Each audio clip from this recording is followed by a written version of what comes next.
We're going to begin, though, with that news that broke overnight. President Joe Biden ordering airstrikes that targeted facilities the Pentagon says were used by Iranian-backed militant groups in eastern Syria, the first known military action of Biden's presidency. The Syrian Observatory for Human Rights reports 22 were killed in the airstrikes, though did not provide details about how it obtained the figure. In a statement, a Pentagon spokesperson said, quote, "These strikes were authorized in response to recent attacks against American and coalition personnel in Iraq and to ongoing threats to those personnel." To help us break down the details and implications of these airstrikes, NBC News White House correspondent Kelly O'Donnell joins us from Washington, and NBC News Tehran bureau chief and correspondent Ali Arouzi is in London for us. Good morning to both of you. Thanks for being here to help us understand and put this in context. Kelly, first, can you just fill us in on the details of these airstrikes? And also, what's the message here that President Biden is sending Iran with this move?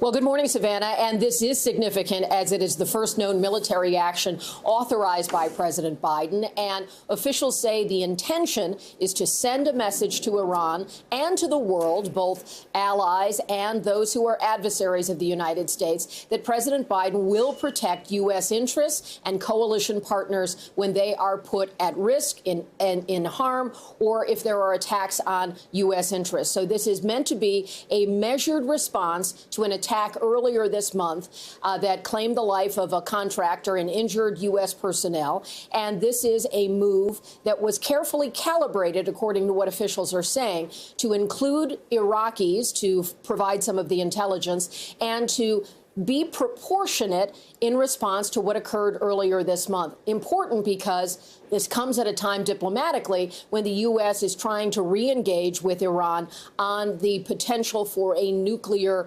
agreement. And that is certainly a delicate issue. And so we've also heard from the Secretary of Defense, who was traveling in the region. Here's what he had to say. We're confident that that target was being used by the same Shia militia that conducted the strikes. We're very deliberate about our approach, as you would expect us to be. We allowed and encouraged the Iraqis to investigate and develop intelligence, and that was very helpful to us in refining the target. And Secretary Austin was traveling with reporters, made those remarks to the pool traveling with him inside the United States. And this is significant because President Biden has also said nothing publicly, which is another sign that they want this to be a more measured response, not something that would escalate tensions. Savannah? Well, let's go to Ali and discuss that more. What's the reaction in Iran, and is there potential for escalation here? Good morning, Savannah. Well, the reaction from Tehran has been a condemnation of the attack, which isn't surprising. Iran's foreign minister spoke with the Syrian foreign minister this morning. Both of them jointly condemned the attack, and they said that the United States should adhere to UN Security Council resolutions regarding Syria. And the reports also this morning, Savannah, coming out of Iran have been a mixed bag. Initially, Iranian state media said that an empty warehouse had been hit in Syria. They later changed those reports to say that 18 militiamen had been killed in those attacks. So it's very difficult to garner exactly the scope of the attack this morning. But yes, we can expect more of a blowback from the militias because that's their strategy in the region. And Kelly, then how will that affect future diplomacy efforts, especially any potential talks with Iran in reviving a nuclear agreement?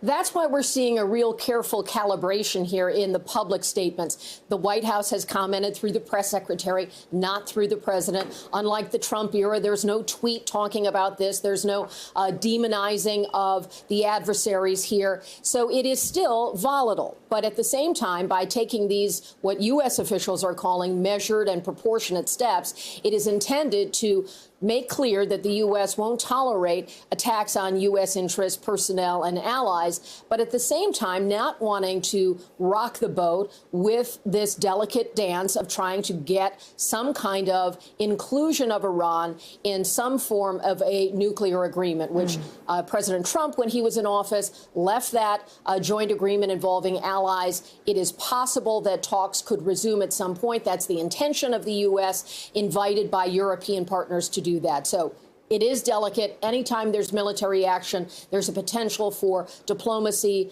to be offset. The U.S. says it did include informing coalition partners as another diplomatic move in this action. Savannah?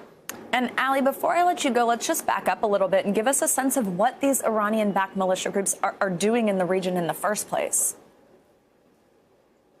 Well, they want to have as much influence in that region, and their ultimate goal, which they have never hidden talking about, is to expel all U.S. troops in the region. And this is part and parcel of that cat and mouse game between Iran, its militias, and the United States. You have to remember that Iran has a very complex, broad web of militias under its patronage in Iraq, in Syria, that are fiercely loyal to Iran. They get arms from Iran, they get money from Iran, and they have a kindred ideology that the United States mustn't be in Iraq or Syria. So that's why I think you'll see a continuation of attacks by militias, but not by Iran's Revolutionary Guards, so they don't invite some sort of massive reprisal from the United States.